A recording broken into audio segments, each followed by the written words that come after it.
Good afternoon, everybody. Dr. Glow here with Black Girl Everything. Very excited about my interview today. I have a very special person. Hey, Marciarie, how are you? Hey, Dr. Glow, how are you? I'm all types of fabulous. I'm excited to be talking to you today, because we've built this amazing relationship over the last few months. So let's start off with you sharing your name and where you're from. My name is Marciarie Rodriguez. I am a Puerto Rican Latina from Harlem, grew up in the projects, inner city. So shout out to El Barrio. I currently live in South Harlem, and I live and work in District 3 in New York City, for anybody who knows District 3 and knows about all the diversity that's happening. Yeah, that's interesting. So you're still in Harlem? I love Harlem. I love Harlem. I love the changes that have come with Harlem and the gentrification. I wish the rent wasn't so expensive. Yeah. Luckily, my apartment is still rent stabilized.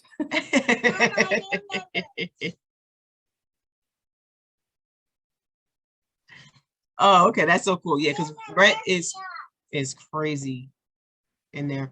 But even on recordings, it's going to go on my YouTube. I'm going to pause for 1 second.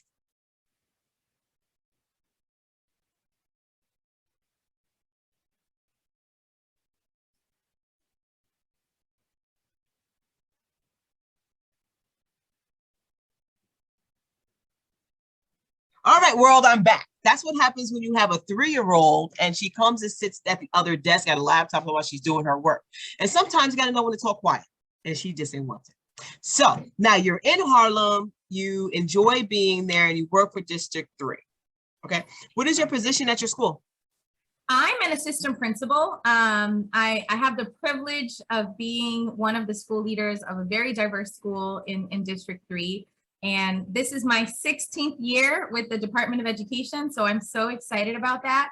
But today we're here to talk about my other passion, which is my life coaching, which I love to do, something that I do in my current position as an educator, as well as a mom, because we're always coaching when we're moms too.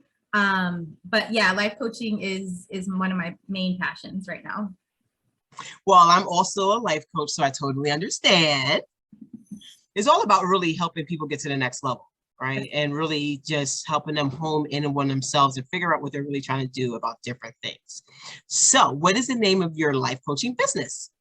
The name of my business is Enlightened Wisdom. And while I do feel that I get downloads and thoughts and insight, from a higher power, whatever you want to call that, right? A lot of coaches are very empathic. They're very intuitive. And so while I do get a lot of wisdom from that, part of the name of the business is really the insight that my client brings for their own awareness, their own awareness, their own insight, knowing that all the answers are within them. Everything they need is already within them. It's really having the support of a coach to bring that insight to light, right? So like enlighten that wisdom within yourself, enlighten that awareness within yourself. Oh, okay. Yeah, I found that I think I definitely have a sixth sense, just even about the world. And I think the more that I'm connecting with the universe and connecting with people is getting stronger. And now I know about it, so I'm able to really home in on it. So when people's like, how did you even know that? I said, I don't know, it just happens. It just happens, that's right. This happens all the time. So as a life coach, what type of clients do you usually like working with?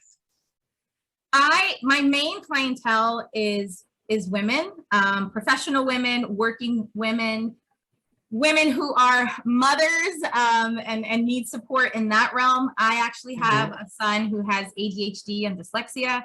That was not easy as a mom. Even being an educator, there was a lot of like shame and vulnerability and having all the knowledge on one end, but when it came to my own son, not really having that knowledge and not only not knowing how to navigate, but not knowing how to deal with all the feelings that I had around it, right?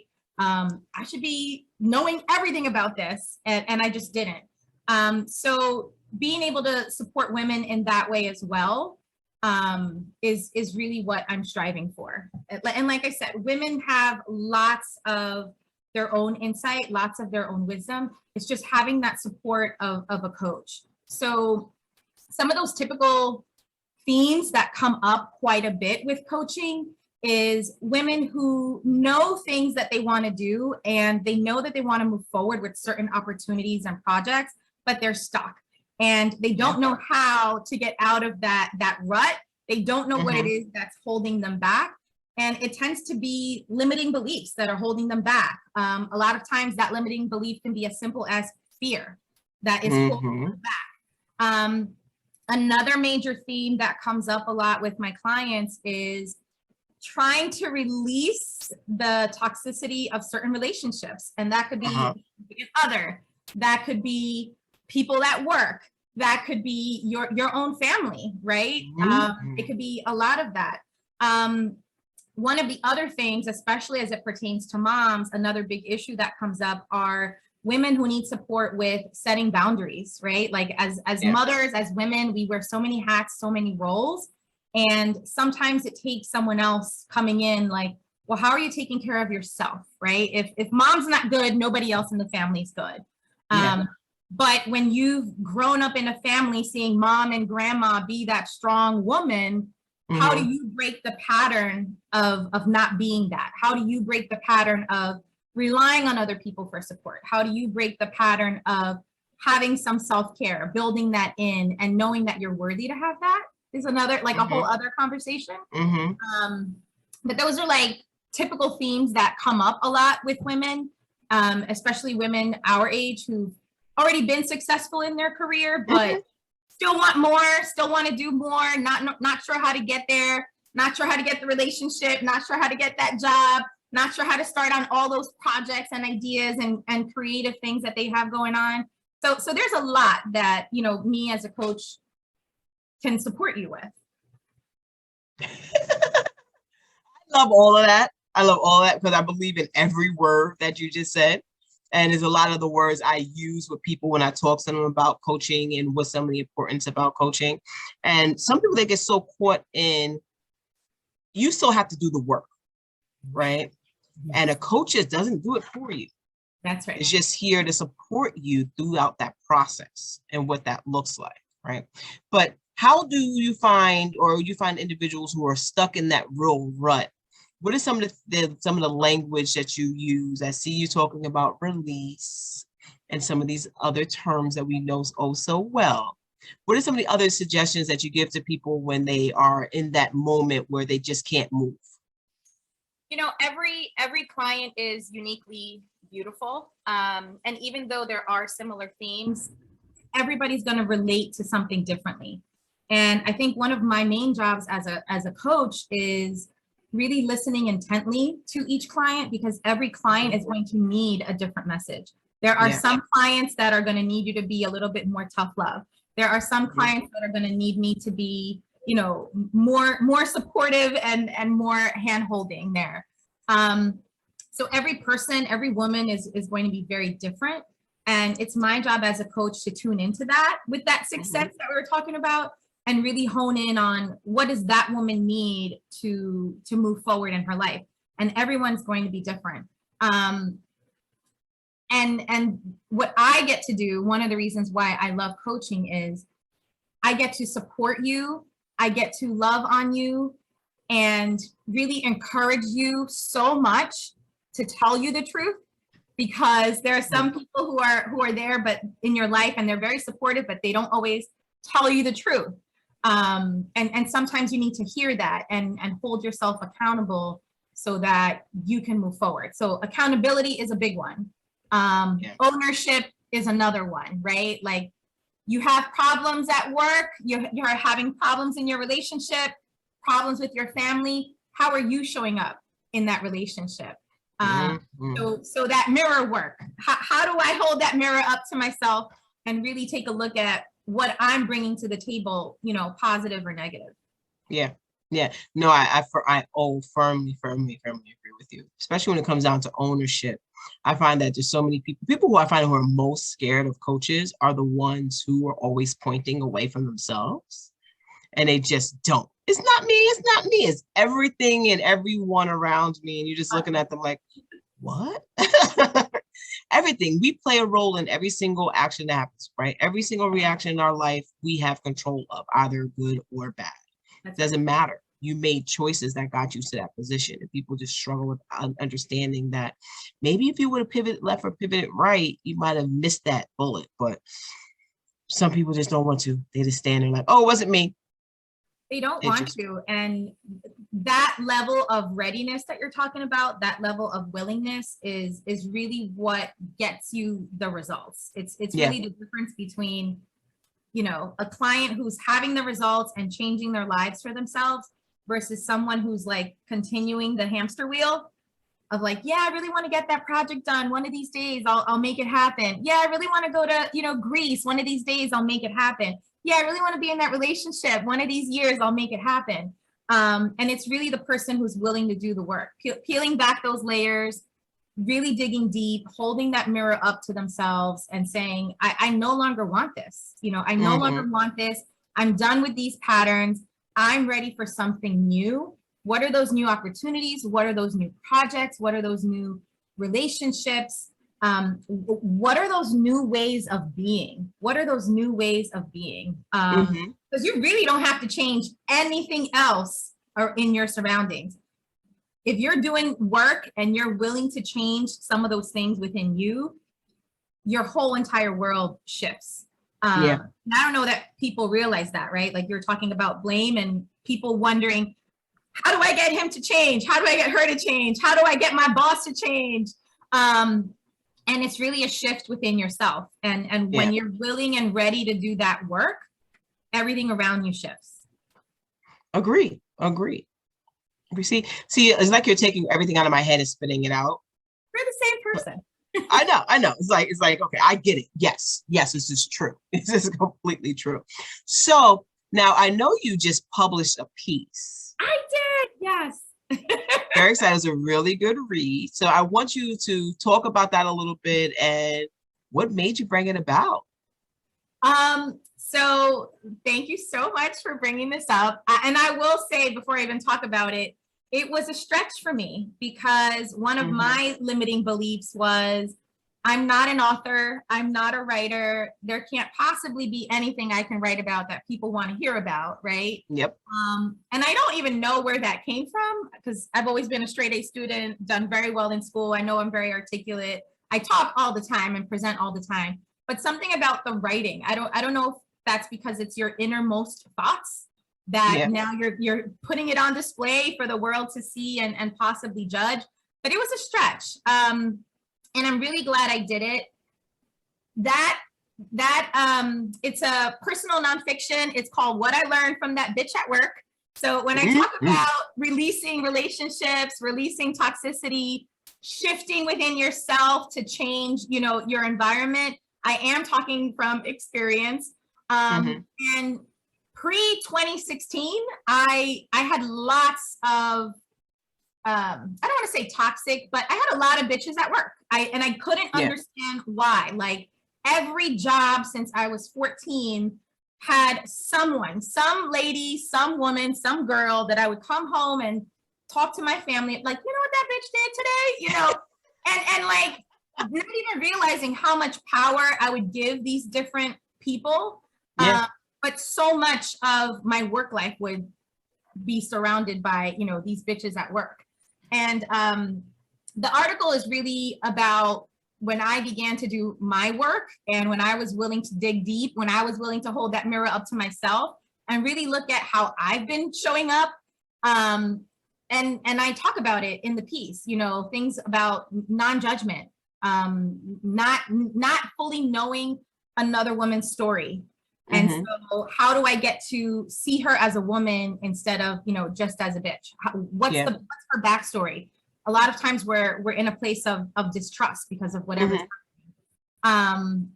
You know, another theme there is that mirror. What are things that this person is doing that might reflect things that I do myself, not even realizing that that's how I may be showing up. And another one is really looking at some of the dynamics in the workplace and how a lot of times women tend to involve men in there, but men don't always have a full understanding of the emotions and the dynamics that women have, right? So please take a look at it, read it, share it. The main purpose of it was to get people to be reflective and introspective, but also to have conversations, you know, with their girlfriends, have conversations with their colleagues at work. It really is for the professional woman, but any type of workspace, right? You work in Starbucks, it applies to you. You work at a doctor's office, it applies to you. You work in corporate America, it definitely applies to you. That's so cool. So where can people find it? They can find it on Medium. I know we'll be sharing my website, which is enlightenedwisdom.net. So there is a link to my article on the website, but it's on Medium under my name, Marciarie Rodriguez. What I learned, that word, go read it. Definitely. So I know from one of our last interactions together at Momentum, I clearly said to you that we're going to write an article. Yes, you did. It's still there in my mind. I'm just letting you know. And I told you, I was like, I need some time to like take it in and like process that I'm gonna write. So my article about the bitches from work was the prelude. It was the prelude. So we look at you getting your practice in. You getting ready. I was getting ready. That's right. Okay, because it's already, I told you, it's already written in my head. I just, need your secondary perspective to prove my point. Since we're the same person, we're going to talk the same anyway. That's right. No, I'm very excited about it. Very excited about it, especially as I start launching stuff for the Daisy Dream Project, because that's aligned with the nonprofit and, with sons like ours who have ADHD, who are also dyslexic. So it's very similar experience. So this is really, really important. So let's dive into that a little bit, because I like the fact that you're so well-rounded, because you are an educator, you are a mother, you are from like Harlem. And so for parents to hear a little bit more about struggling with your child with a diagnosed disability, right? So how old was he when he was diagnosed? So we got him. So I just want to say very clearly, the earlier the better. The earlier the better. However, there are some challenges with that as well. I think his first evaluation was at age 4. And I recognized some things, but at that age, especially with something like ADHD, there are a lot of behaviors that are typical of 4-year-old boys. And when it comes to dyslexia, it's kind of like, but they're not reading yet, right? So there are challenges to being too early, but as early as possible, is where you want to be. And so it really wasn't until age 5, age 6, when he got to kindergarten and kept seeing the same, patterns there. And I'm like, okay, like I've seen it enough. It's been long enough. I'm going to get him evaluated again. But what I did was I did not go through the free people, right? I did not go through the DOE. And because that has its challenges as well. And I went through a private agency. I'm lucky enough that I could afford doing that. A lot of people can't afford to do that. I knew that it was an investment in my child, and I had the money, and I was going to spend the money to have the answers so that I could get him the support that he needed. So that was around age 5 or 6. But before that, he got kicked out of preschool. How does a 4-year-old get kicked out of preschool? Easily. Out of preschool. And it was really unfortunate. Preschool here in Harlem, not too far. I don't recommend that place anymore to people, because if your child is not a cupcake, that sits there quietly and silently and does every single thing they're told, they don't really want to work with your child there. And that's really unfortunate, because my child is brilliant. My child is creative. My child may not know how to sit still, but he exhibits so many qualities that we want to see in adults, but we don't like seeing it in kids. So he's inquisitive. He asks questions. He's curious. If something's going on and he doesn't like it, he's going to want to know why it's happening that way. He's also empathic. Kids who are, a lot of kids with ADHD, even kids with autism, are very empathic. They can sense people's energy. They can sense how people are feeling about them, how people are treating them. He doesn't like it, he's gonna ask. He's a leader doing his own thing, right? And it may not be what you want. So it's all these qualities that we try to instill in kids when they're a lot older. but people don't like seeing them so much when they're younger. Yeah. And it was still a struggle, you know, having a recommendation, having an evaluation, a 20-page report, and then you get to school and not everyone at school knows how to manage those needs. Not everyone at school knows how to read those reports. Not everyone at school is open to all the recommendations that are even in there. And when you join that in a class of 30 students, and I have one, they don't have all the resources or adults to give my child the attention that he needs. And so I pulled him out of another school, right? And so it's really trying to find the best fit. I think as mothers, we are very clear about something going on with our child. We're very intuitive. If it doesn't feel right, shift it, change it, because sometimes it's more of a disservice to your kid to keep them in an environment where they're not being understood, where they're not being heard, where they're not being seen, where they're not being supported, than to shift them and just put them in a different place. So it really requires parents who have a child with a disability to do your research. There are so many great public schools out there that support kids with disabilities. You just want to know your kid is in the right one. You want to know that he's in the right classroom with the right teachers. You want to be an advocate for your kid, because there are so many times when people are not doing right, not even because they're being malicious. I don't think that's the intention at all. They're just not aware. They don't have the knowledge. And they may not have the resources. So you definitely want to be an advocate for your kid. And just to plug myself again, you do want to find support, right? So do you as a parent need the support? Because it can be very overwhelming. It can be very emotional.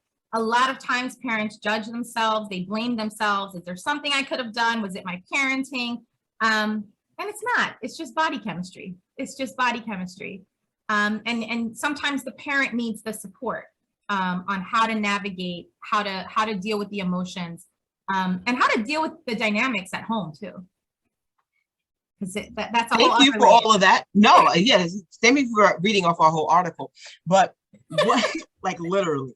But see, and that's the main reason why I developed the Daisy Dream Project, because my story is very similar as an educator and everything else like that. I was like, no, he's gonna be all right. He's just a boy. He's just a boy. I waited until he was almost 6 to, once he was at school, try to like jump out of windows. It was bad. It was like about to jump out of the windows. The school was like, I don't know what to do with him. I'm like, he's fine. He's articulate. He has all this language, but they just couldn't home in on his skills. And then, you come to find out he has dysphonic dyslexia and everything else like that. So he was so bright and articulate because he's very auditory, but he could not see a lick. Don't ask him what's on the paper. He could not get the sounds together, and he struggled. So when you struggle, you act out. But I say this to say that, I agree with you with that whole environmental thing. We found out that, I moved him from public school to put him in the correct special education classrooms for a while. Then once he was ready to go gen ed after the 5th grade, I was just like, gosh, I put him in Catholic school. I was like, nope, I'm moving. He's going to Catholic school, and he's been there for a while. Then I decided this last school year, we're going to try public school because he really asked for it. He's going back to Cardinal Hayes in the fall. It just wasn't for him. And that intuitive part about me was like, every month it was like, why did I do this? Why did I do this? But I needed him at this point, because he's also a leader. He also makes choices. He wants to lead his own life. So I let him lead it. So by the time the end of May came, I was like, you go back to Catholic school. He's like, yeah, I think that might be a better fit for me. But he had to come to that on his own. So now he's going to go through his senior year and just embrace it, instead of being like, oh, my mom didn't listen to me. She forced me back. No, so I agree with you. And it's funny because, we're educated, we're career oriented women who had the opportunity to make those shifts. But the nonprofit is really going to be focused on those individuals who don't have these skill sets, because we're bright enough to make those decisions. But figure the mom or the dad who's sitting there and they're just like, I don't know what to do. And, I was at an event the other day, and I was speaking to a grandmother, and she was talking about her son and her daughter-in-law, and they have a 4-year-old and a 10-year-old and a house of 4 kids, and they're both on a spectrum. And the 4-year-old they actually put into a stroller because they don't have the skill set to figure out how to redirect his behaviors. And you know, he needs a vest, he needs sensory toys, he probably needs headphones. The space is probably too loud, those simple things, you know. Yeah. But you know, I'm just happy that I have an organization that's going to support something like that. And now I have you to refer for coaching. You do, and I'm just so appreciative and grateful for that platform, because it's true, there are so many families who just don't have the information, they don't have the resources. And for me, I see it also with like the Latin community, because there's a whole language and language barrier, right? There are challenges there. There's so much technical language that gets thrown around that sometimes I don't understand. Like, wait, let me read that again. So it's a lot. And I think, you know, you doing it, especially with kids so young at that early childhood age, is really setting them up for success later on. So I prize you for that, for being a champion and a leader. Absolutely. And yes, I'm here in your corner. Yeah, no, definitely. Because even currently in my current school, I have 65 kids. Currently, about almost a third of them have IEP or IFSP. That actually aligns with percentages in New York City. It's about and this is like it should be more, because I think all kids should have one. All kids should have a plan. That's right.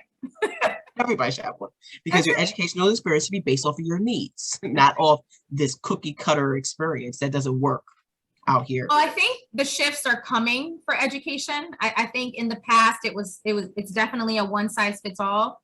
And that's one of the happy shifts that I'm seeing with education right now. I don't know how long it's going to take to get there, where we have different schools for different types of learners. I don't know that we're there quite yet, but I'm hopeful. I'm very hopeful. And my son, you know, he's at his 3rd school, I think.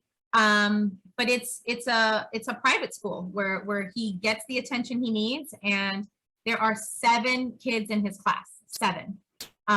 So he is right where he needs to be, and I have not had one behavior complaint the entire year. Yeah, because the setting's appropriate for his needs. That's right. Yeah, and that's where it all counts, is just finding that right fit, because every child can't fit in all environments. It just doesn't work like that. Yeah. It just, you know, and it's okay, but it's just about making sure that parents have the resources and know how to navigate the systems to get their children into the right space, where they can and will be successful. But I think the key indicator for parents, you know, one question that you could ask yourself, or at least have a conversation about in your home, is asking your kid, do they feel successful? Do they feel confident with what's happening? Because I think a lot of parents take it for granted. Like, it's school, it's supposed to be hard, do your homework. And there might be a reason why the homework's not getting done. There may be a reason why they're failing their classes. So there could be a bigger picture there, but that's the key. Do you feel confident in your classes? Do you feel confident with reading? Do you feel confident with math? And it could be that, you know, they're a kid who's interested in arts. They're interested in science and STEM. They're interested in gaming. But there could be other areas that they don't feel as confident in. And that confidence is a really high correlated indicator to their success. If they're already feeling down about themselves, and I know you know this, a lot of kids with ADHD have that rejection sensitivity. They've been told so many times by teachers, by principals, by educators, sometimes by their parents, that they're doing something bad, they don't have the right thing, they're doing something wrong, they're not sitting still. So many different things. They're already immune in a way to the rejection, but they're hypersensitive to it. They know it's coming, they're used to it. That's not how we want kids to go through our education system. That's not the leaders we want for tomorrow. Yeah, so, I find they create it on their own. Maybe saying, like, what? I didn't even say anything. Right. So that confidence level is going to be a strong indicator of success for them. Absolutely. Oh, I agree. It's a great way to look at it. Yeah. I like that. I like that one. So, Marciarie, this has been an amazing conversation. Yeah. Right?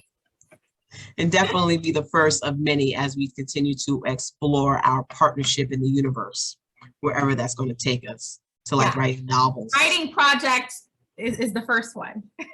Yes, yes, definitely projects, and just sharing with our knowledge base and that support, even for us to know that we're on the same wavelength and that we can act two people together are better than one. That's right. Especially when it comes to pushing a message. So tell everybody where they can find you to tap into all your brilliance. So on IG, Marciarie Amor, and on Facebook, Marciarie Rodriguez, and on my website, enlightenedwisdom.net. And you can also link to my social media through the website. But the very first step for life coaching with me is booking a consultation, just to see if I can support you, making sure that it's the right fit, and really getting a clear vision of the goals that you want to work on and the results that you want to achieve. That's really the first step. And that first step is free. So I'm not even charging you for it, right?